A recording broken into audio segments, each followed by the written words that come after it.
Good evening. It is now 6:30. For the Orangeburg County School District Board of Trustees. Time, place, date, and the agenda of this meeting was provided to the news media, and a copy of the agenda was made available to the public. And at this time, I ask that we pause for a moment of silence. A moment of silence. And let's keep those in our thoughts and our prayers. Please, ma'am, and please, sir, a moment of silence.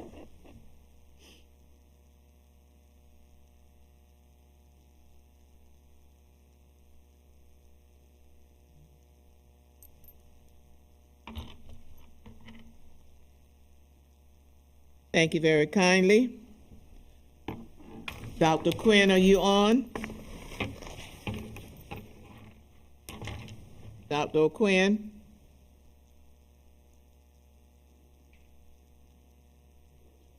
Okay, thank you. And at this time, I ask that we please stand for the Pledge of Allegiance given by our parliamentarian.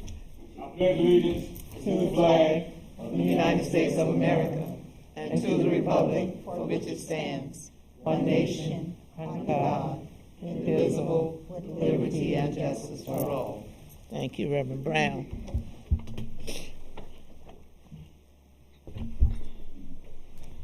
Now we will entertain a motion for the approval of the agenda for August 11th, 2020. Madam Chair, I make a motion that we approve the agenda, special call meeting, Agenda. approve the agenda Yeah. for August the 11th, 2020. Thank you very kindly. It has been moved and properly second that we approve the agenda for tonight's special call board meeting. Are there any questions or comments? Is it special call it, Madam Chair? Special call or regular scheduled board meeting? Regular. It's regular because she has special call. Right. Just one Remember, clarification. our work sessions are the second Tuesday. So this is a special call board meeting. Work sessions are second Tuesday. Regular board meetings are the fourth Tuesday. I think that's how it is in our policies and procedures.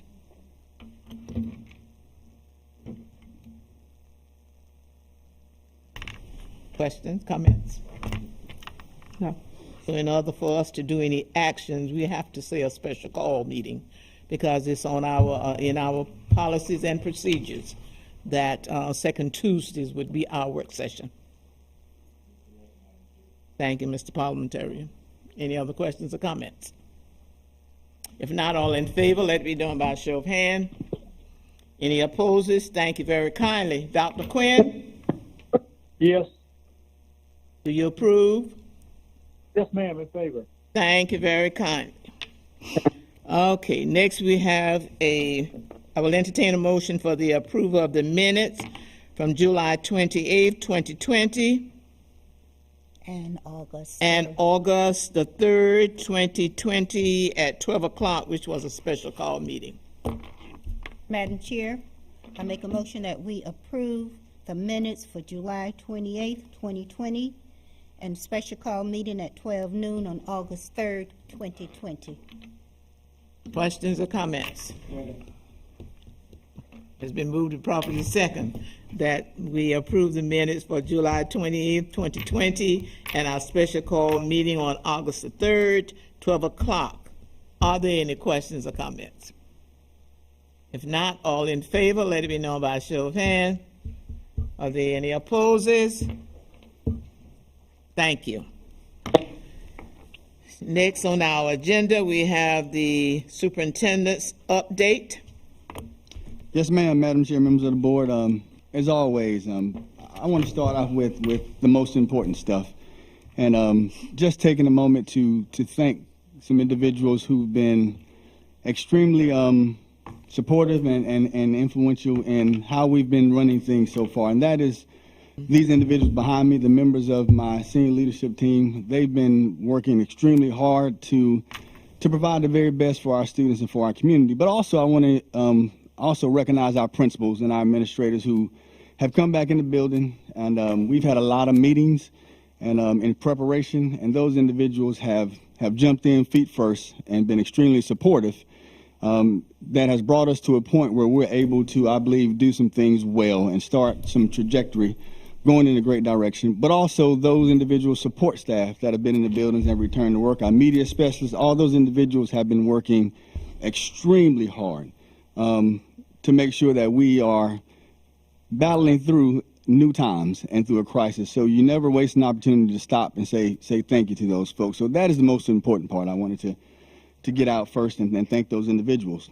Additionally, I want to also kind of reiterate that this is the community's responsibility to move us ahead and encourage those who, if they haven't already filled out their census data, to please do so. That's important and will impact this school district and this community for the next 10 years. So if you hadn't done so, please make sure that information gets completed, and you can go to www.my2020census.gov.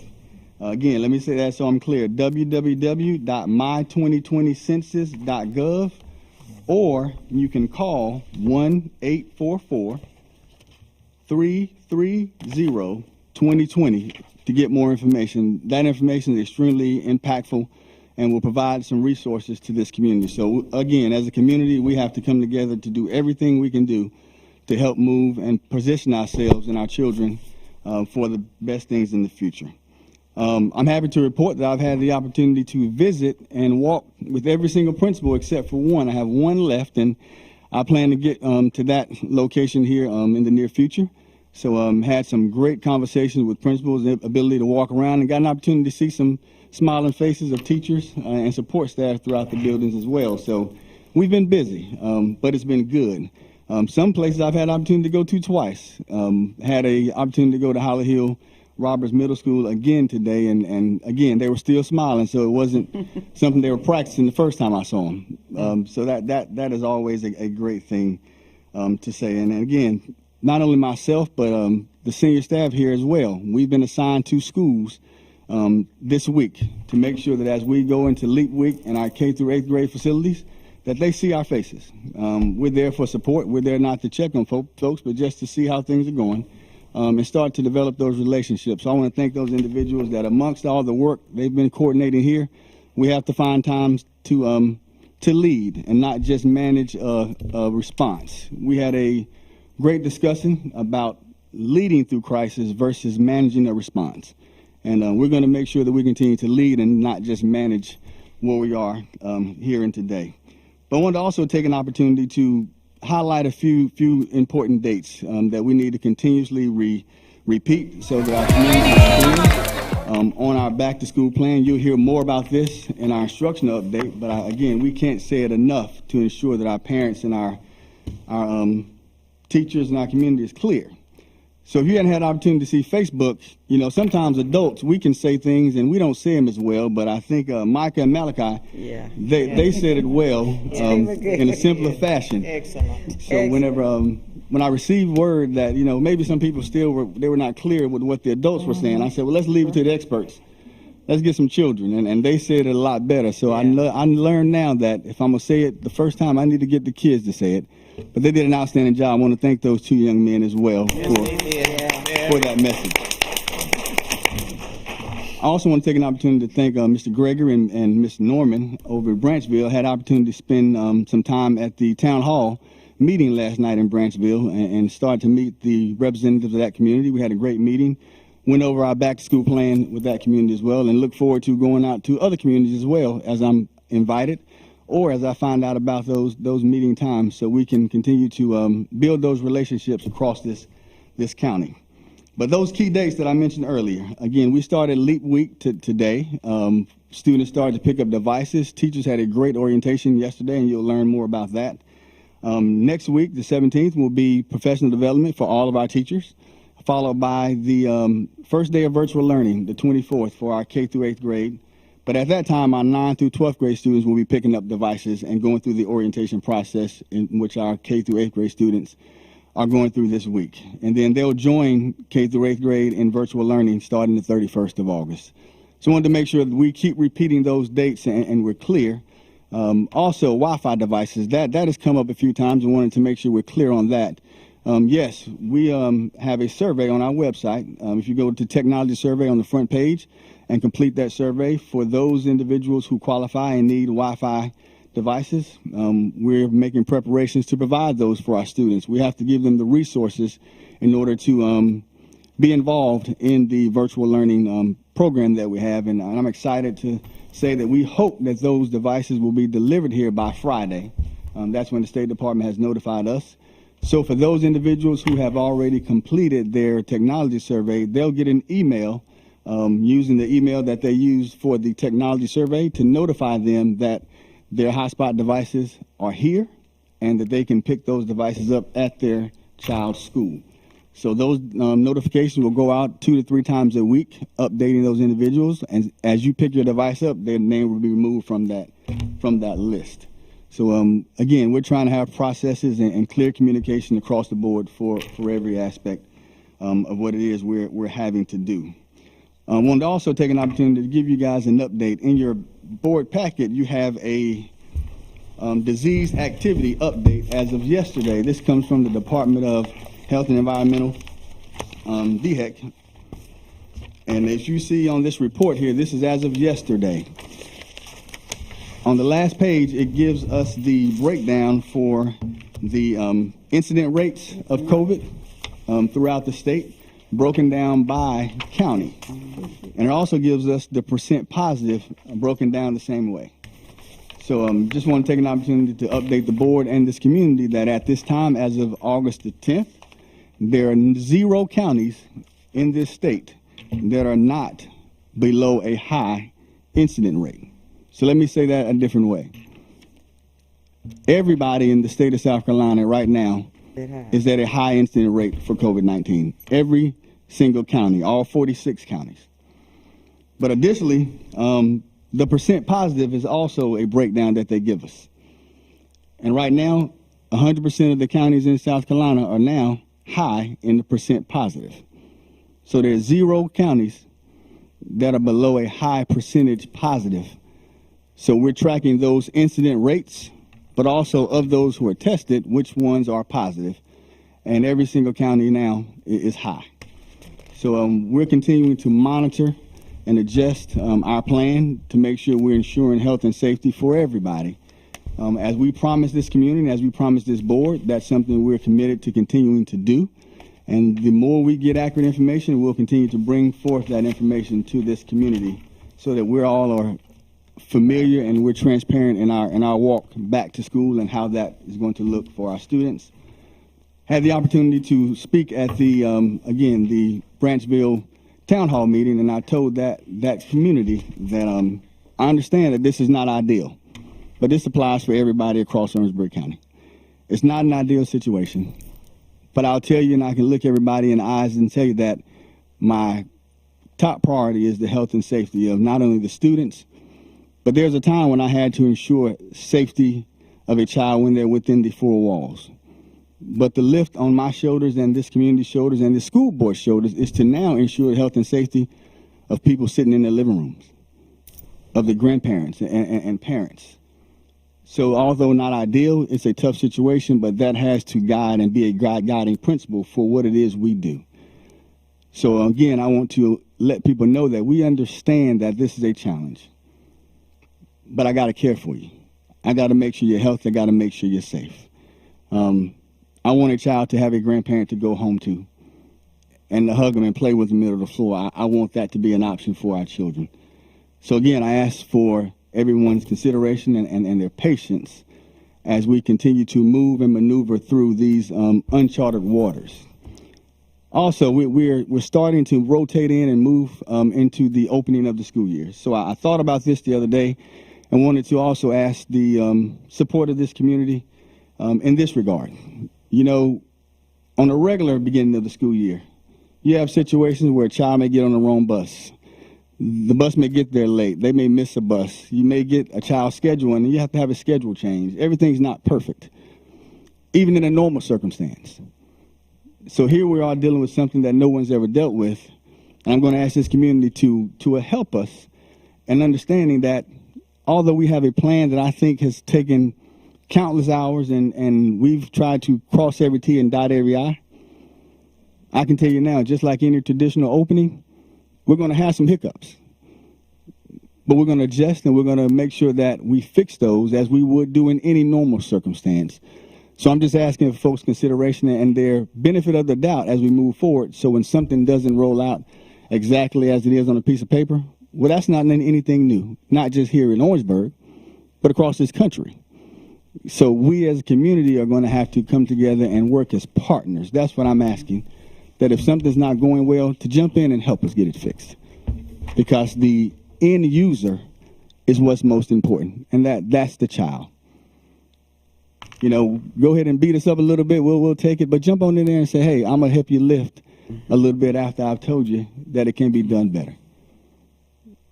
So I'll tell everybody this now. If there's something that doesn't go well, I ask this community not to waste time on trying to find out what the blame is. The blame's going to sit on me. So now blame me, and we can use our energy and efforts to find out how to fix it and make it work better. Because I've seen many circumstances where people spend more time trying to find out where the issue was and less time on solving the problem. So I'm going to go ahead and tell you the issue is going to be with me, and I'll be more than happy to accept that as superintendent. That's what this community expects of me. But also I'm going to make sure we put the effort in together in partnership to help move things forward. So, Madam Chair, members of the board, that concludes my not dissertation, but my heartfelt thoughts of things. And again, I'm excited, and I feel like we couldn't be in a better place, not just from an administrative standpoint, from a board perspective, but also a community perspective. This community has sent their support, their congratulations to not only myself, but individuals across this school district. And if we stay focused on those things, I think the sky's the limit, and we're well on our way to being a shining star and a leader, not only in this state, but in this part of the country. So thank you all. That concludes my report, Madam Chair. Thank you, Dr. Foster. Thank you and the staff for the hard work that you're doing to get us ready for our students. Thank you very kindly. Next, we have curriculum and instruction update. Yes, ma'am. Madam Chair, board members, Dr. Foster, thank you for allowing us this opportunity to share information from curriculum and instruction. Board members, I wanted to have you reference the professional development document that is provided to all of our district so that we are aware of all of the virtual professional development opportunities for our staff that will assist us with preparation for LEAP Week. You will notice that we have professional development opportunities for all of our elementary, middle, and high schools, and we have not left any area unturned as you move through that professional development document. We also wanted to share with you the Principals Roundtable document. That is also another resource and a line of communication for our principals so that they have all of the information that they need, and not just our principals, but our assistant principals as well. We have put in place an initiative so that, again, we can continue to build capacity in our district. And so our leadership meetings are also, again, involving our principals as well as our assistant principals. And all of the information that our administrators need are included in this document to support LEAP Week. And so, if you have not heard, Orangeburg County School District is preparing for LEAP. And so let's take a moment to share some of our highlights from two of our Orangeburg County students sharing what LEAP means to them. What's going to happen this week? Well, Malachi, this Monday starts Leap Week. So what is Leap Week? Leap Week is when you learn, educate, analyze, and prepare for virtual learning. Leap Week is designed for you to pick up your devices and get ready for virtual learning. So when is the first day of school? The first day of school is Monday, August 24th for K through 8th grade students. And the first day of school for high school students is Monday, August 31st. Students will be able to come back to school on Monday, September 14th. But it's your choice. If you prefer to keep your child at home, virtual learning will still be an option. Just make sure you let your school know and they'll take care of the rest. Of course, we are still monitoring the COVID situation, so stay tuned for updates.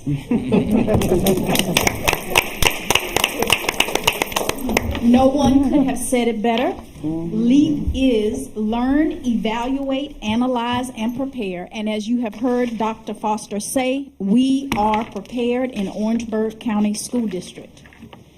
As we have gone to visit schools and support schools, you will see it is evident that safety protocols are in place. You will notice that when our stakeholders are visiting, we are following the district COVID-19 guidelines, where the first thing that you will experience will be a temperature check station. Processes have been set up and social distancing is in place. And we also have consistent cleaning guidelines, which you will also find documented in our principal roundtable document. Leap Week is our preparation for virtual learning, and virtual orientation is occurring August 11th through the 17th. For our pre-K through 8th grade students, August 24th is our first day of virtual instruction. 9th through 12th grade students, the week of August the 24th, high school students are receiving their virtual orientation, and August 31st is their first day of virtual instruction. Our instructional delivery models are important. Students will have the opportunity to have live and on-demand instruction from their teachers, synchronous and asynchronous. Students are receiving schedules so that they are able to join their teacher through team meets, as well as we are using Canvas for our 3rd through 12th grade students and Seesaw for our pre-K through 12, where students can find their curriculum and then again be supported through team meets, live or on demand with their teacher. During virtual learning orientation, which is Leap Week, all students are receiving a device. They are going through procedures during the virtual orientation so that they are aware of the steps to access that device. They are signing appropriate documents such as the acceptable use policy, and again, students are receiving their schedule. This is the district-wide virtual student schedule. You will see that during these times and through monitoring, we are able to see students receiving their core instruction at the identified times. What you see in front of you that is being shared is our synchronous schedule. This is when teachers will be live with their students. During the open times we reference as flex times, this is when students would receive related arts, guidance, social-emotional small group sessions, intervention, enrichment during those flex times. And we have made sure that 10:15 until 1 p.m. is the sacred time so that students are able to get their lunch, have a break from screen time, as well as this has been incorporated so that teachers will have the opportunity to prepare for their students, to have time with their professional learning communities, as well as to support their colleagues and engage in virtual professional development. Hello, Orangeburg County students. Now we are going to watch a video that is online, and you will have the opportunity to see what our And families I am are the seeing Director of during Virtual virtual School orientation. for Orangeburg County School District. It is my pleasure to share with you our virtual learning orientation. Orangeburg County School District is committed to the use of innovative ideas and practices to prepare our students to become productive members of society. We are excited to welcome our pre-K to 8th grade students back to school for their first day of virtual learning on August the 24th. 9th to 12th grade students will pick up their devices during the week of August 24th to August 28th. All high school students will have their first day of virtual learning on August 31st. Our virtual learning model includes both live viewing and on-demand learning options. During live viewing, students can view a Microsoft Teams meeting during their regular scheduled class time. Teachers will share information on camera, allowing both the students and teachers to see and hear each other. Teachers will record these sessions for students to watch as needed. Let's watch an example of a live pre-K lesson with a teacher using Microsoft Teams and her students using Seesaw on their iPads. This is just a segment of the virtual learning video that is on our website. So not only when our families go to the school for virtual learning orientation, they will have the opportunity to view this video, but they will also have access to this video once they are home and need to hear that again, as well as to see the exact steps that they would need in order to access their device. We also want to make sure that all of our families are aware of the quick links. So what you're seeing at the moment is where our families can find the technology needs survey. They would go to quick links. Once they click on that link, then they are able to see the technology needs survey and complete that survey. So even if our families have not completed it, it is still posted online and they may access and complete so that they may get the hotspot that they need. What is also very important that we want our stakeholders to be aware of is that we will also offer virtual help. We have our virtual helpline as well as the email address, and this will be manned on a daily basis, and we will offer this support so that if it is an IT issue, the call or email will be routed to IT. If it is a curriculum issue, then it will be routed to curriculum. And finally, another piece of awesome communication and approval for Orangeburg County School District. The Education Oversight Committee has a e-learning cohort that Orangeburg County School District applied for, and we were approved. And because of that approval, we will have the opportunity in the fall, when we have weather days, our students will not have to make up days because we have a platform in place. We have one-to-one devices. We have evidence of professional development. And not only will we have this approval from the Education Oversight Committee, but we'll also be partnering with other districts so that we can learn from them as well. So this is an honor and a privilege for Orangeburg County School District to have our application approved. We are in the ready cohort, and we will have this uninterrupted instruction whenever we are presented with weather days.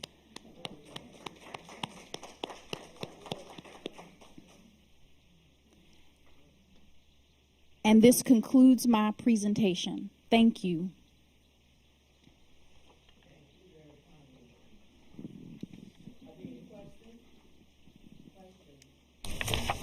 Ms. Carter Sims, are there questions? Any comments? Ms. Idella? I don't know. Did you address learning for students with disabilities? Yes, ma'am. We're going to, that's an update in itself. We wanted to make sure we pulled that aside. And Student Services will give that update to the board and to the community because we want to make sure we have some specificity to that. So yes, ma'am, that is coming. Thank you. Thank you. Madam Chair. Okay, Ms. Oma? Okay, you address logging in, having access to the devices. What about if they want to log into the particular program that they are using? Will that be a part of the video that will be online? Yes, ma'am. Okay, So individual grades have different programs. right. So for each device and for each grade level, when they go to orientation, and this is also online, you are able to see the steps that they would need to follow so that they would be able to access their particular program or application. And I'm sorry, Dr. Calloway is also going to speak about that from the perspective of student services so that each individual grade level, based on what has been set up virtually, will have the opportunity to access their programs. And there are specific directions for families to follow step by step. Okay, thank you. You're welcome. Other questions? Dr. Quinn, question or comment? No, ma'am. Okay, I'm okay. thank you. Thank you, Ms. Carter Sims. Next, we have student service update. Yes, ma'am. Madam Chair, members of the board.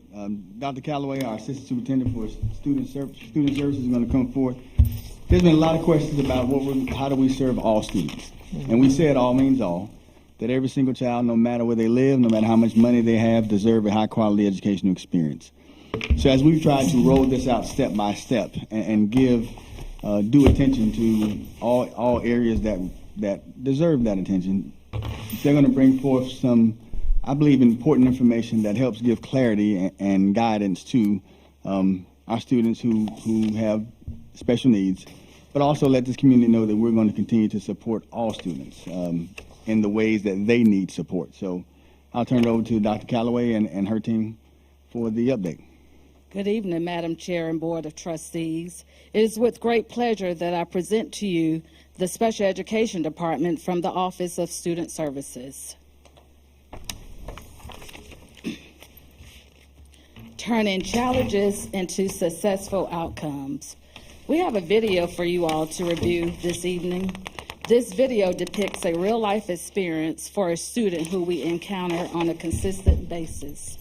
Let the video begin. I did not like school. School was not like a thing that I look forward to. I would rather be at home than be in the classroom. I didn't like to read. I didn't like to write. Jamaica was a challenging student. She was not happy with school. She was not happy with herself. She was not happy with other people. She was not happy being in the class. We're from Los Angeles. When we moved here, she went to another school that told her that she couldn't read. Jamaica came into the 4th grade reading at a 1st grade level. When I got into the class, I was like, I'm not going to like this teacher.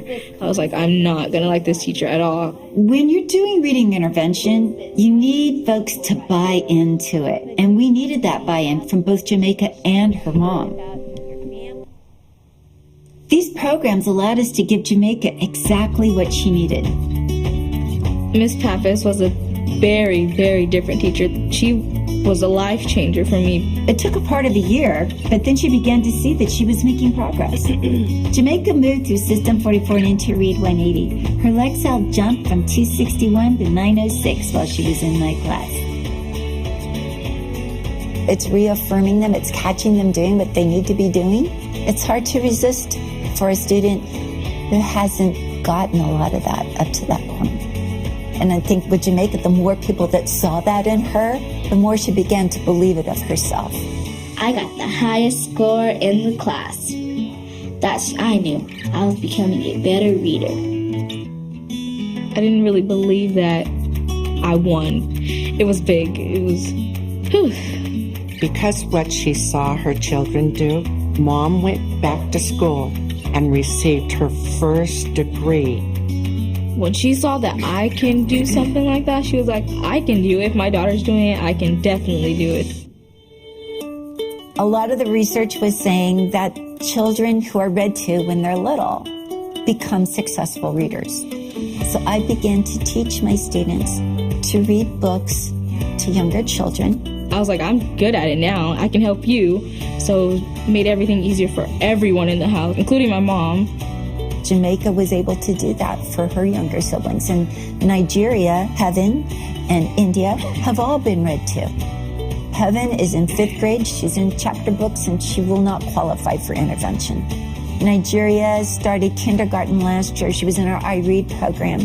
She left kindergarten already working in the 1st grade scope and sequence. The proof is in the pudding. I just tell the parents to stay involved. Stay involved with your babies. It's stories like this that make teachers want to keep coming back to the classroom over and over and over again. Don't give up. Keep pushing. You started struggling at the beginning of that class, and you're going to end smarter than you ever even thought you could be. I developed more. I changed, and I was like, look at me now. I'm sitting in front of cameras.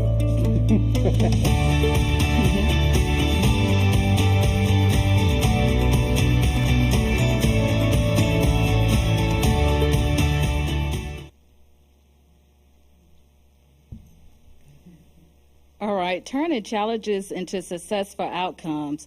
Just like I indicated to you all that this video depicts a real-life situation that we're all familiar with or perhaps know some individuals.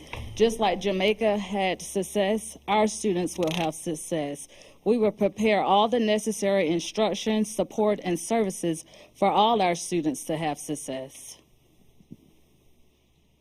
Remote learning for students with disabilities. Education is not the filling of a pail, but the lighting of a fire, and that was written by William Butler Yeats.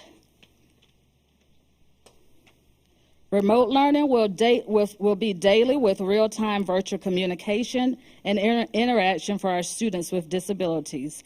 Each teacher and service provider will provide parents access to IEPs and learning materials designed for their child. Students with disabilities will have equal access to education in the general curriculum and specialized instruction.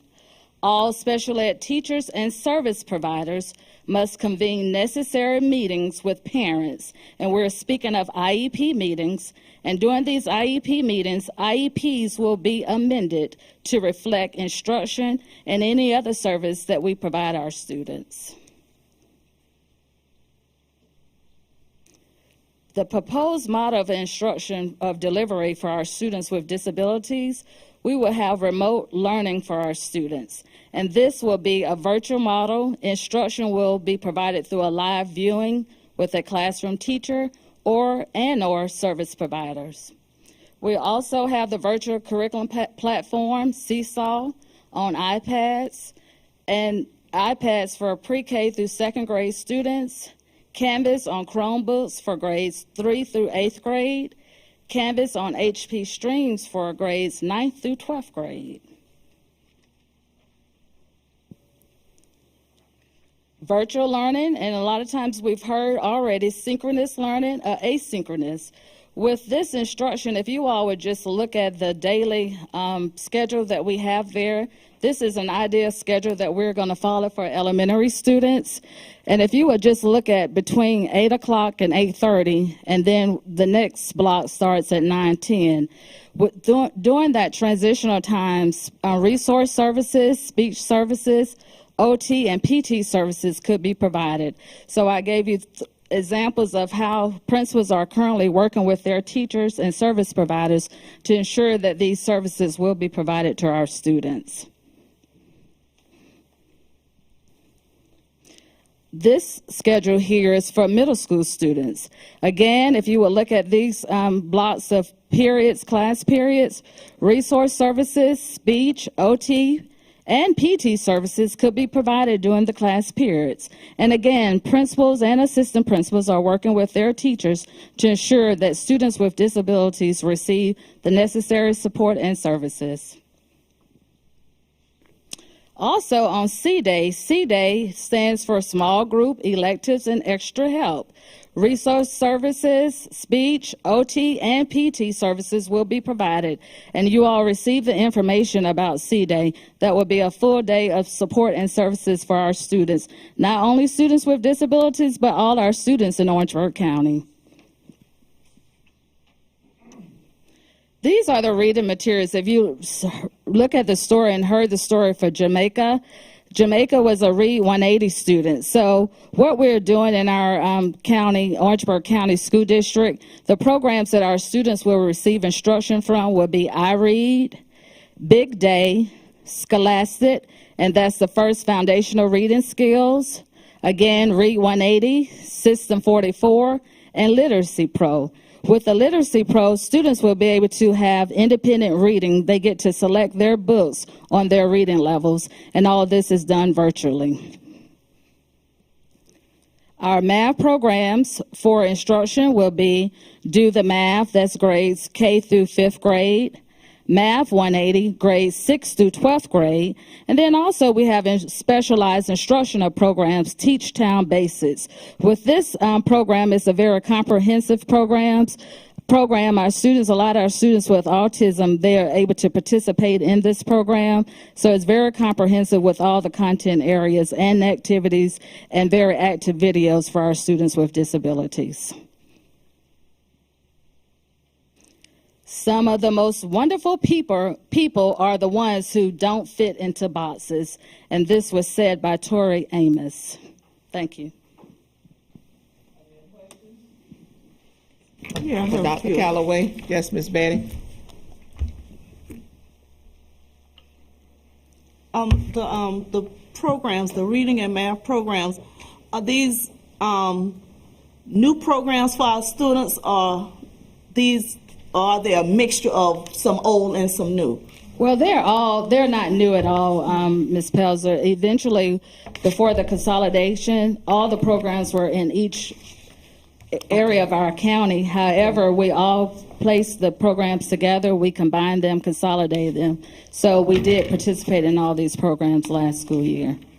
And also this summer, the students during the extended school year program had the opportunity to participate in these programs. Okay, I know we are starting virtually, so I can't see it in my head, so I need you to help me see what physical therapy will look like.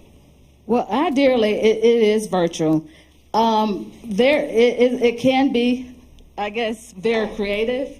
However, like PT services, a lot of times you see those individuals in the school sites, probably working with the students around the schools. However, what we started doing since March, during the beginning of the pandemic, teachers were working with students virtually by telephone or by a way of a platform, Zoom or Teams. So what they did, provided the parents with activities, that physical activities that they can assist their child with at home. So that's how it's going to occur. So what we're going to need is to parents to work with their children or whoever that child is with during that time. They will need to assist. Yes. To make sure we get this accomplished. Yes, and we started that previously before this school year, and we'll continue the process. Okay, so how do we keep up with that to make sure that it's actually happening? Well, everything is done virtually, so just like we said, live stream. So with the teams, the service providers will be online with the student, and if parents accompany them, so they could just see if there's a demonstration that has to be done, they can observe it through that way, okay? Okay. Ms. Pels, I think another way to look at that is if you're familiar with telehealth, and you call into your doctor and you see it, so kind of envision that a portion of this could be where the physical therapist is on the other side of a screen, coaching the parent on those techniques that they need to assist their child with their physical therapy. So it's kind of like a modified telehealth circumstance that you would kind of see. And that would be just one option of how that may look. If you called in for a COVID test and the doctor asked you those questions, you're looking at the doctor, and so that would be similar to that. But yes, they would need assistance from an adult other than that actual physical therapist there. Thank you. Other questions or comments? Not. Thank you, Dr. Calloway. All right, thank you. Okay. Next we have, I believe, Dr. Calloway also, her department has a second update that has been a hot topic, not just here in Orangeburg, but across the country with athletics. So I'll turn it over to Dr. Calloway. Yes, sir. Thank you for the alley-oop. Good evening, Madam Board Chair, members of the board, Superintendent Dr. Foster. On behalf of the Assistant Superintendent of Department of Student Services, Dr. Calloway, and our entire department, I want to give you a brief yet very significant update on the status of athletics. So as you know, with the COVID-19 crisis that has come upon us, not only did it impact the academic experience for our children, it also impacted the athletic experience of our children as well. Our student athletes were just as impacted. And I want to take a moment and thank our entire athletic department team, the coaches, athletic directors. They have been phenomenal at maneuvering through this as well. We've had several meetings with them, and they've just been very phenomenal advocates for student athletes. Well, the South Carolina High School League, I want to share with you in the presentation, the South Carolina High School League has been providing us with significant updates since the pandemic started. Just as the State Superintendent of Education and our Governor McMaster, have been providing us updates on the closures, at the very same time, the South Carolina High School League did the same thing. Starting on March 16th, and you see on the slides, they've been providing us with regular updates, and they closed all sports activities at that time through April 5th. They continue to provide those updates and memos through Facebook Lives, Zoom meetings, through emails to constantly tell us we still want to keep our children safe, still want to keep our student athletes safe, while at the same time, they were also trying to give us some options, just like we were doing in schools. Virtual options, ways to do some conditioning, ways to do sports-specific training, anything they could do to try to still engage our athletes while still keeping them safe. Things shifted at around May 28th and June 4th when they finally came up with more ideas to allow them to start doing what they call Phase 1 conditioning. Now, Phase 1 conditioning allows our student athletes to come back to campus, but in a staggered and social distancing process. So we've been doing that, and they provided some options there. As you can see in the italicized component of the bold print, our county, our Orangeburg County school system, we suspended indefinitely because while they did those guidelines, one size does not fit all. Our cases started to rise. We started to see some things in our community that allowed us to come to the table and make a decision to go ahead and suspend all summer activities. July 15th, the South Carolina High School League still came back and provided more updates on things that could be done to get our student athletes back in. Orangeburg County, we still remain suspended. August 1st, another meeting happened to move towards a Phase 1.5 approach. Now, you're going to see Phase 1 and Phase 1.5. The difference of those phases, phase in meaning gradually coming in. The difference between those phases are Phase 1.5 now allows student athletes to come back on a staggered experience, but to use balls where they couldn't do in Phase 1, but to keep them socially distanced and to sanitize those balls and things of that nature. And so August 5th, they announced a new release, and during the same time of the schedules, they've been pushing back practices, shortening seasons, and then they shorten the season again, and they push back practices again. Again, this all comes from the South Carolina High School League. In step with the South Carolina High School League, Orangeburg County School District, we continue to meet with our athletic directors. We always constantly communicate with them, as you can see on the slide, via email, through Zoom meetings, just to make them aware of what's been happening, what's been going on, and to get their input, to do some pulse checks, to find out what the community is saying in their respective areas, to find out what their coaches are saying. And again, they have been very candid, and they have expressed these concerns. While some express concerns about, of course, the health and well-being of our children coming back to fall sports, they've also expressed the desire to come and support because of the social emotional aspect of children and student athletes. With that being said, we've been constantly updating our superintendent, Dr. Foster, and he even attended, as you can see on July 27th, a Zoom meeting, a special called meeting at that same day at 5 o'clock in the evening. And we had a very candid conversation and got input from every athletic director on the call about what they felt about the South Carolina High School League's updates and where they felt we should go as a district. August 3rd, we decided to now poll their responses. And you're going to see in a second the results of that poll. As you can see, the poll is 50-50, right in the middle. And you can see the question that was shared. The question was posed to athletic directors and our principals. They were updated as well. Would they like to complete our fall sports or continue with fall sports through a phase 1 approach? Now, in phase 1, you have to do 10 days before going to phase 1.5. Should we complete that and move to phase 1.5, or should we not complete phase 1 nor proceed with phase 1.5 conditioning and remain suspended from conditioning for safety precautions? And that's where we are at this point. That concludes my presentation on the state of our athletic area, and wanted to share this information with you. When are you going to do the next poll, since we're peaking in Orangeburg County? Well, Madam Chair, members of the board, what we're going to do today, we just wanted to bring forth some information. Okay, thank you. At some point, I have to make a decision. So folks will know what's going on, and that's not a decision on this board. That's a decision that I, as a superintendent, have to make with the input of our ADs. As you see here, you know, I didn't get one person to help me. I was hoping I can get 49 to 51, but I got 50-50. But we'll continue to monitor these things. The one thing that I'm going to continue to look at is right now in the national news, we have a discussion with the Big Five conferences in college.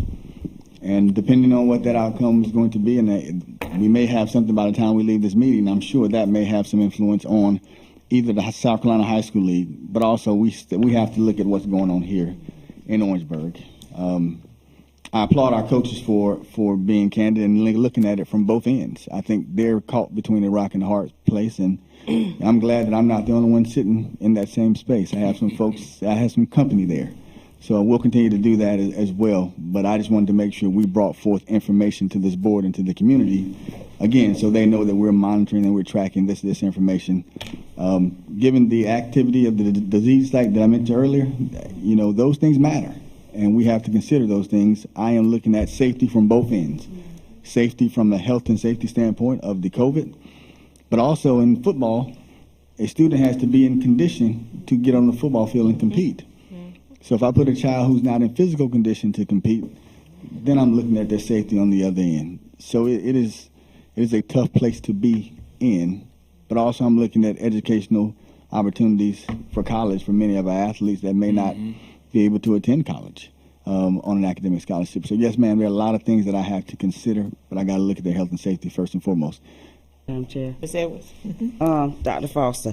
Now, I understand we definitely don't want our children playing football if they're going to get sick. We all can agree to that. But however, I'm kind of concerned about, you know, those students who have used athletics as a way to go to college.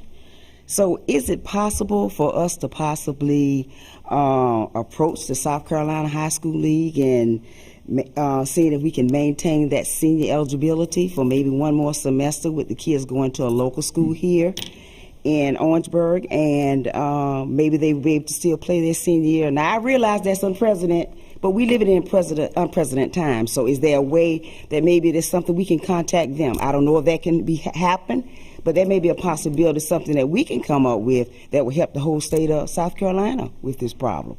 Because, you know, we have a lot of children who have played and put their heart into playing sports, and it's no fault of their own, and they won't get to have their senior year. So that may be, you know, something that we can do. I don't know. That's what I... Yes, ma'am. First of all, I think that's a noble idea to think outside of the box, and I think COVID is going to require all of us to think differently on how things are going to be. But it's important that this is and can be a barrier to someone having an opportunity to extend their education into college. You know, if it wasn't for football, I wouldn't be sitting here myself. So I can see the importance of that. But also, if a child gets sick, then they forego their senior year anyway, and they've lost out as well. So again, these are tough times, and sometimes these times call for innovation. So yes, ma'am, I am more than happy to see if we can approach the South Carolina High School League with an idea, that maybe they have or have not thought about, and it doesn't, you know, you have not because you ask not. Exactly. So maybe this is an opportunity for us to reach out and ask for something that's unprecedented. So great idea. Well, yes, ma'am. one thing I have to say, you know, I'm a football person, and I was talking to one of your coaches, and this was an idea that he talked about with me, and I thought it was an excellent idea. So that's just something I said I want to bring up, so maybe we can have a chance to look at this for our students. Because we're all about our children in Orangeburg County being able to further their education, even if they have to use athletics or whatever they use. So. Well, great. If this happens, I'm going to ask for another year of eligibility myself. That's a great idea. Reverend Brown. Madam Chair, Superintendent Foster, and fellow board members.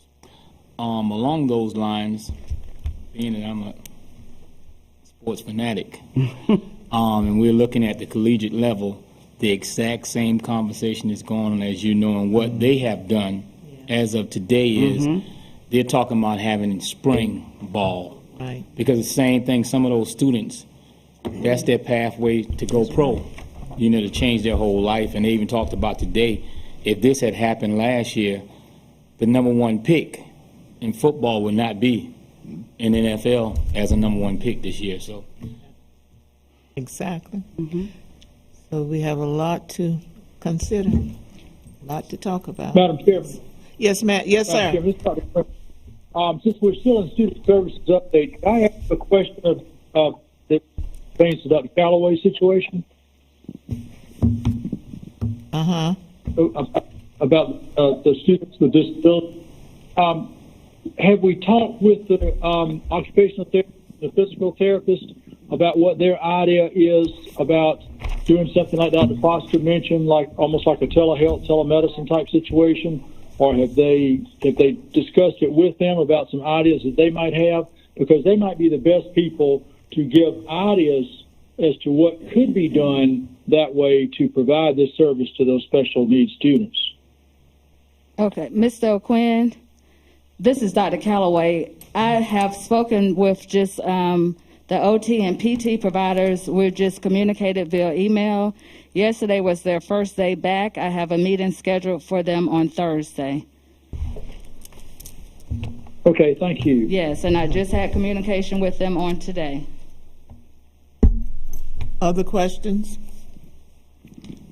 Madam Chair, if you don't mind, giving Mrs. Edwards' recommendation, do you mind if the administration works with Mrs. Edwards to see if we can draft a correspondence that meets the board's approval and maybe send something for you guys to consider? Would you mind? Oh, yes. I would have no problem with that. Okay. We'll put that on our to-do list. Okay, thank you. All right. Next on the agenda, we have the operations update, back to school plan. Mr. Grant. Thank you, Madam Chair and board members. We wanted to take just a couple of minutes to go over our reopening plan and our road back to school. This information, this 82-page document, was released last Friday, and I hope that you all have had time to look through it. It's a very comprehensive plan, and I just wanted to give a brief overview of this plan. The plan is divided into the sections that you can see there: health and safety protocols, instructional models and school logistics, transportation, meal service, communication, and then, of course, our appendices with some additional information. In the health and safety protocols, the key components that you would see in there, the health protocols, and we've talked a little bit about a lot of this information throughout the evening. Dr. Foster spoke to you earlier about the categorizations from DHEC of low, medium, and high spread and incidence rates. That our specific plans are in there, as well as symptoms and identification, categories of exposure. We have employee guidelines, student health, arrival procedures, sick policy. All of that is in our health protocol section. In the safety protocols that are in that same grouping, you have cleaning and disinfecting procedures, guidance from CDC, our response to confirmed cases, and our facilities plans.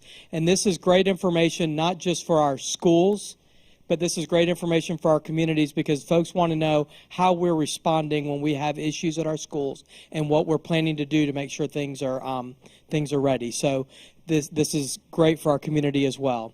The next section is the instructional models and school logistics, and Ms. Carter-Sims has spoken extensively about this in her presentation, and the three different types of instructional models that we have. Of course, when it is a low spread, that's our least restrictive environment, and everybody's back in school 5 days a week. In our medium spread, we'd be in the hybrid model, which for elementary schools is 5 days a week in that family model, and then middle and high schools have the hybrid model. And then when, of course, we're in the very high spread time, which is our most restrictive, we're in the e-learning environment. And then the special note, of course, that they have talked about is that our online virtual school covers all of these models. So when students begin with that, they're able to continue through the semester with that online model, no matter what is happening with the, if we're moving through the other areas, that online model stays the same. The next section is our transportation. Right now, the key components to note that we're planning to do our buses and fill them at just 50% capacity. We do have the opportunity to go up to 67%, but we believe that right now, if we stay with 50%, we're able to social distance students a little bit more. That gives us some room to put siblings on the same seat, as well as spreading things out.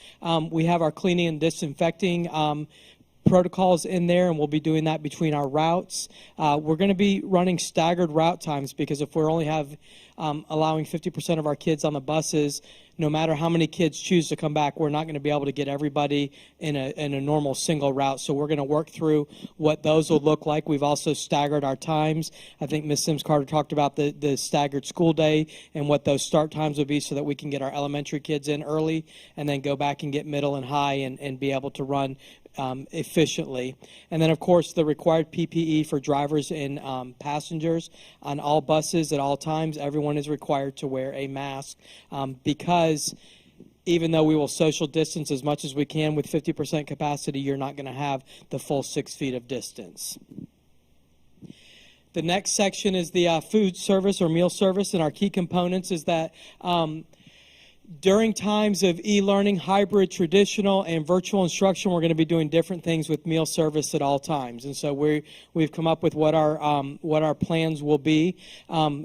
When students are in school, our elementary kids will have prepackaged meals where they'll get those bags and be able to return to their classroom or to that open space to eat. Middle and high school students will have that carry-out style. And then when we're in hybrid instruction where the secondary students are in school one day and then they're out and then they're back the next day, they're going to be able to get their meal for the day that they're at home before they leave. So we'll be able to serve those kids. And then the big question is when e-learning starts on the 24th, we're going to serve meals the same way that we finished last school year, which is we'll have drive-through available at every school site, and we'll also have meal delivery to all of our bus stops. And everybody can take advantage of that, even students that generally don't ride a bus or folks that may not consider going back riding the bus until things are better will be able to pick up their meals through our bus stop. We'll also be using that to assist our instructional department with devices and getting things to and from our students. Our communication plan, of course, we wanted to highlight that it's a two-way communication plan. We're sending information, but at the same time, we're also receiving information and making sure that the correct information is going out to folks. In that area of the plan, there are district timelines, how we will share and communicate changes to our plan, because we know that this plan, as comprehensive as it is, in a week, there may be areas of this plan that we're not able to do, or that we need to make more restrictive, or we can make lessen the restrictions. But we'll be able to share that. We have a communication plan for how we'll do that. We have expectations for the schools and what we want them to share, and then expectations and responsibilities that we want from our parents and our guardians as well, because as Dr. Foster alluded to earlier, we're all in this together. There's going to be some things that are bumps in the road, and as long as we're all communicating with each other and showing each other grace, we'll be able to get through this as we have the last few months. And then finally, our appendix, we have two different appendices. The first one is just a glossary of terms. We know that folks in education are famous for putting information out there and not telling people what they mean, and so we have a great glossary in there so that our community can understand what some of the terms are. And then one of the best things that we've added into the back of this plan is from a partner of ours is LS3P, and they've included a number of diagrams for schools to use for classrooms based on the size of the rooms, based on furniture. We have round tables, square, the square desks, rectangular tables, science labs, and all different ways that they can configure those spaces, as well as media centers or cafeteria and gym spaces. Lots of diagrams to show schools specifically what they can do, as well as for our community to see this is what you're going to expect in your child's classroom, where you may have seen rows of 30 desks in a classroom. You're now going to see a different configuration where only 16 kids might be in that classroom. So we're thankful that they were able to get this as part of our plan so that we can really help our staff out. And I said finally before, but this is actually the final slide, which is Instruction has done a great job of developing this road back to school, and this is what it's all about. We're going to stick to this plan as best as we can right now, and if we have to make any changes, we will, of course, communicate those changes and do things that are best for our community. At this time, are there any questions in regards to the reopening plan? I do want to say thank you to all of our senior leadership and a number of people around our district department heads and folks that spent a lot of time working on this, a number of community members that worked with their principals in schools, teachers of the year, support staff members of the year. A lot of people gave input and feedback to allow us to put this plan together. And then one special thank you to my assistant, Celeste Gardner, who did a lot of the legwork on this, of putting this together. But at this time, if there are any questions. School update. Are there any questions? I don't have a question. Ms. Pelzer? Madam Chair. I heard you mention Orangeburg School District virtual school, and this is what I would like to say. I think we need to get that information out there into the eyes and the minds of the people, because I see other people advertising their virtual schools, but I don't see us advertising ours. I just think, I don't know if they know that it's out there. They may know, but I think we need to talk about it. That's what I think. Yes, ma'am. Duly noted. I have a comment, Madam Chair, if I may. Yes, sir. I just want to make sure that I bring to the forefront in the community that on the front page of this document, there's a disclaimer at the bottom that says pretty much, and I'm paraphrasing, that right now the plan is only good as today. Mm-hmm. And I say that because it's going to happen when someone calls me and says, well, here on this page it says X, Y, Z, and I'm going to have to say, well, here's a shift that happened, and we had to be agile and have the agility to monitor and adjust. So we're just not putting something out there for the sake of putting something out there. We want to make sure that we are continuing to maintain the community's trust, but understanding that we're going to have to be able to make those changes and adjustments to meet the needs of that day. So I didn't want to mislead anyone and say, well, this is what we said we're going to do. It will be driven by what this virus allows us to do in Orangeburg County, not next door, not across the state, not across the country. So again, I'm asking for your patience and compassion as we may have to make those adjustments. And that's why it's there. We're trying to be as transparent and open and honest as we possibly can be. So that concludes my comment. Ms. Edwards? Mr. Grant, will the lunch program start on the 24th for the children that day? Yes, ma'am, and we're working on some information to allow parents to be able to kind of order those meals and sign up so that we have a good idea of who may be needing meal service, and then those that would want to pick up at the school versus those that will pick up at the bus stop. So we've gotten some information put together. We hope we should be able to release it coming up maybe in the next couple of days so that parents can sign up for that, and we'll make sure that schools have that for parents that may not have access to an online survey, that they can call into the school and get that information as well. Okay. And that will start on Thank the you. 24th. Thank you. Other questions or comments? There was a question that was asked of me, saying that some of our teachers they can't get in on the safety training that we're having. Are we having a training for safety? And some say they can't get in because when they try, it said it's, no other room there. That sounds like the Safe Schools training that we have for bloodborne pathogens, sexual harassment, various trainings that we have. If they're having some issues getting in, just have them reach out to Human Resources, and we can get them in. Okay, thank you. Okay, other questions? Thank you, Mr. Grant. Thank you.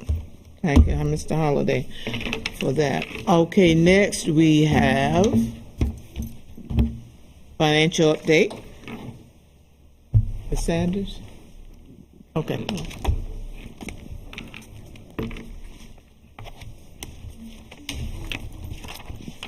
Thank you, Madam Chair, and it's good to be with you all again tonight.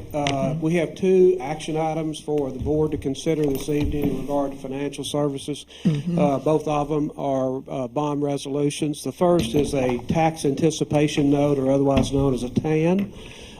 This is a cash flow borrowing process that the school district enters into each year. You all have done this. Last year we had, I think the district issued $13 million in a tax anticipation note last year. This year it's a not to exceed $10 million.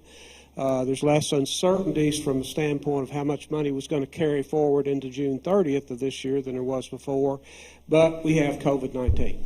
And so a lot of school districts are issuing TANs this year because of the uncertainty of the amount of money that's going to be coming and when it's going to be coming from the state and from taxes and so on. So the TAN simply assures that you all have the cash resources to pay for the projects that need to be paid for, the teacher salaries, operations, keeping the power on, keeping the water flowing, and being able to deliver services to the students and food, and all the other things that go along with normal operations. So the tax anticipation note is a not to exceed $10 million. It'll be sold through the SCHSL tax anticipation note program.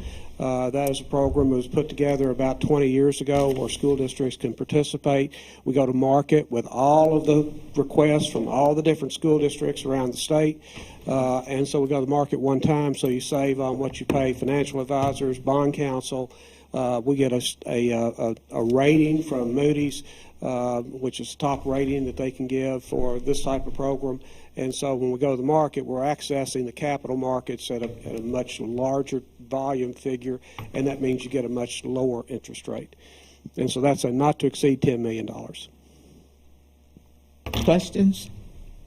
Are there questions on the TAN anticipation note? Okay. If you want to, I'll explain the other one, and then you'll need to pass these resolutions so we can put them into the market. How do you want us to take action on one as you? That's usually the process. Okay. Yeah, go ahead with the motion. Okay, at this time, we'll entertain a motion for the TAN anticipation note. Madam Chair, I make a motion to authorize the issuance of a not exceeding $10 million tax anticipation note, Series 2020, taxable or tax exempt of Orangeburg County School District, South Carolina, authorizing a sale of said note to the South Carolina Association of Governmental Organizations pursuant to the terms of its TAN program, prescribing the terms and condition under which the note may be issued, providing from the form of note, providing for the payment thereto, authorizing certain officials of the school district to determine certain matters relating to the note and other matters relating thereto. Second.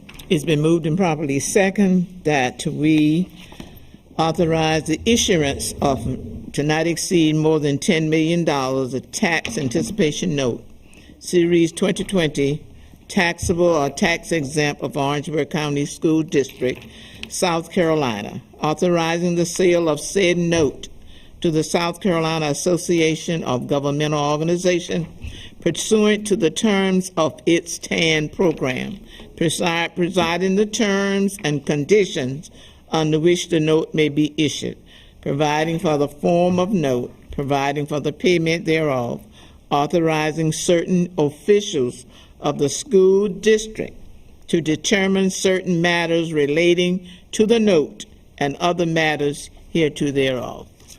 At this time, let it be known by a show of hands if you are in favor of the TAN anticipation note. Ms. Marie, you want to count? All right, Dr. O'Quinn? I'm in favor. Thank you. Are there any opposes? Thank you very kindly. It's unanimous. Thank you. Thank you, Madam Chair. The second item tonight is a general obligation bond.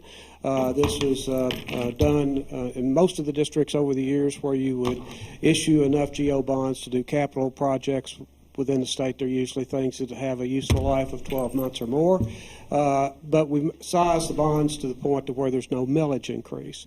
We've talked with you all a little bit about how those figures came about. We've finally gotten the numbers from the county where I think everybody's comfortable. This would be a not to exceed $4 million. It would be part of the SCHSL program that's sold as a GO bond issue. It'll be sold on August the 27th, which is a reason to have it done tonight. And you would again be part of all the different districts in the state that participate in that program. This would be sized. We'll do one more final discussion with the county auditor and treasurer to make sure that the millage remains at its current level.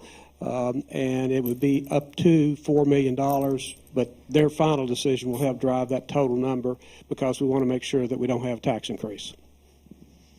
Any questions? Are there questions? Before we entertain a motion, are there questions? Question, Dr. O'Quinn? If No, not, ma'am. Sir? No, ma'am. Okay, thank you. If not, we'll entertain a motion. Madam Chair, I make a motion to authorize the issuance and sale of a not exceeding $4 million in general obligation bond, Series 2020, or such other series designation of Orangeburg County School District, South Carolina, authorizing the South Carolina Association of Governmental Organizations to facilitate the sale of the bond under its general obligation debt program, prescribing the terms and conditions under which the bond may be issued, authorizing the superintendent of the school district to determine certain matters relating to the bond, providing for the payment of the bond and disposition of proceeds thereof, and other matters relating thereto. Second.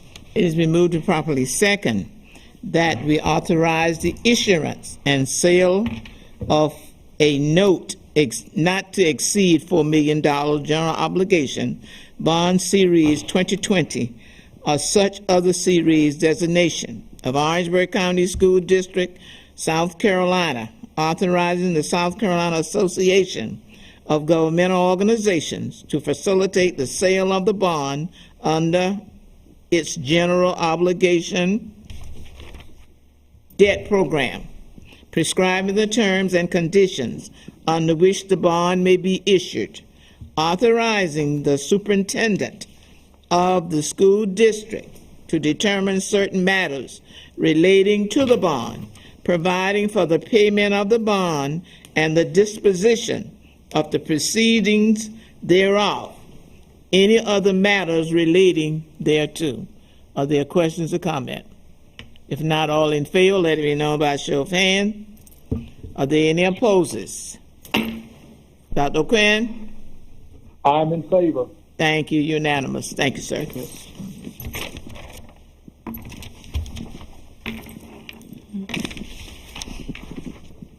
Next, we have on the agenda. See you all. Thank you very much. All right, you take care. Yes, Assistant Superintendent, Title IX. Good evening, Madam Chair, board members, Dr. Foster. We're bringing to you the second reading of the Title IX policies GBAB and JIAB. There have been no changes since the first reading, and just requesting action for our second and final reading of this Title IX policy.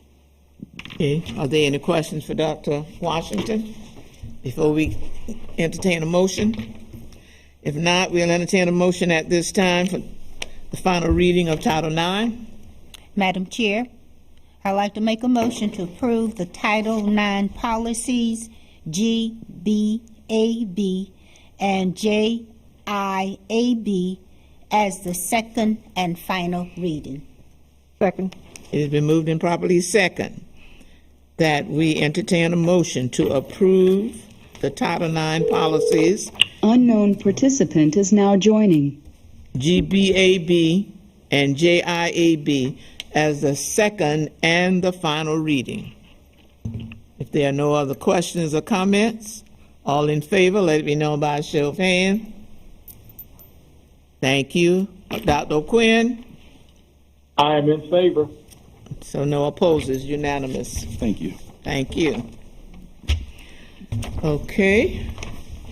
I think that's all. If there's nothing else for open session, we'll entertain a motion to go into executive session for personnel recommendations, personnel matters, and financial matter. Madam Chair, I move that we enter into executive session to discuss personnel recommendation, personnel matters, and financial matters. Second. Moved and properly second that we enter into executive session for personnel recommendation, personnel matters, and a financial matter. All in favor, let it be known by a show of hands. Any opposers? Thank you very kindly.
Motion that we come out of executive session back into open session. Second. It's been moved and properly second that we come out of executive session into open session.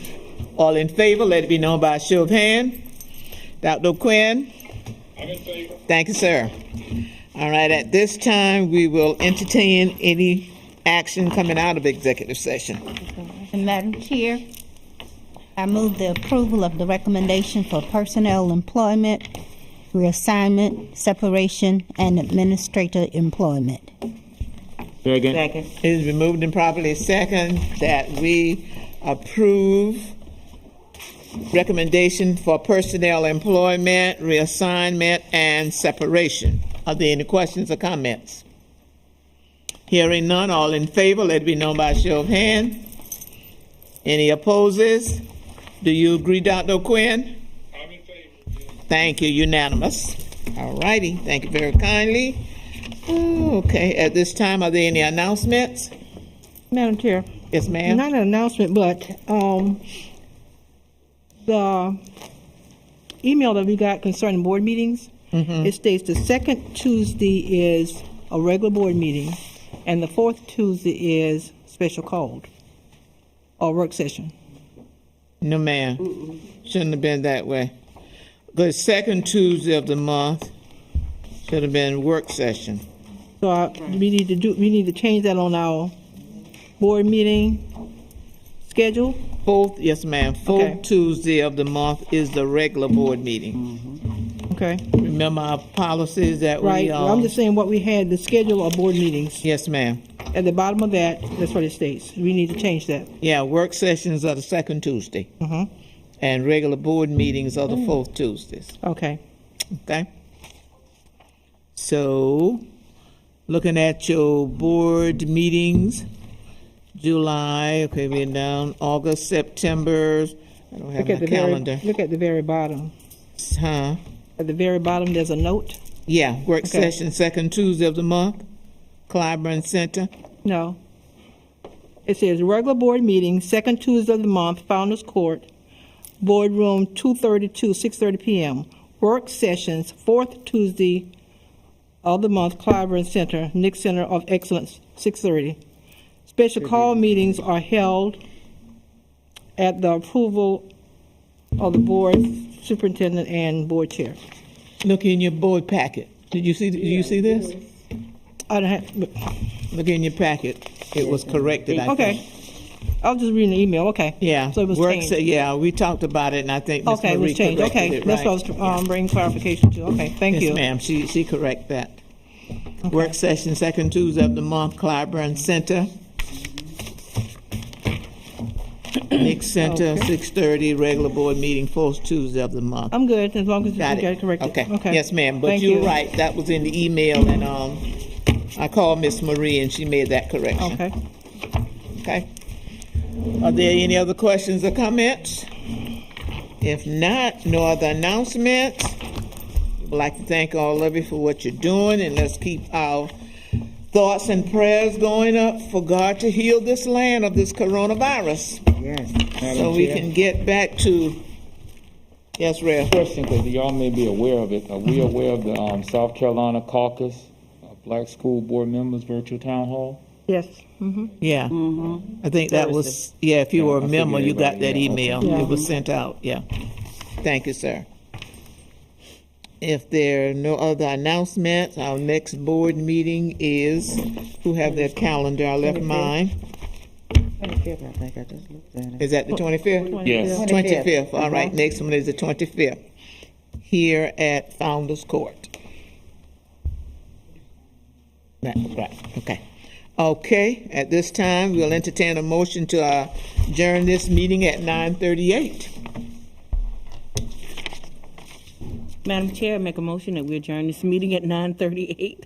Second. It's been moved and properly second that we adjourn this meeting at 9:38. All in favor, let it be known by a show of hands. Are there any opposes? Do you oppose, Dr. Quinn? Thank you. Thank y'all. Have a safe drive home.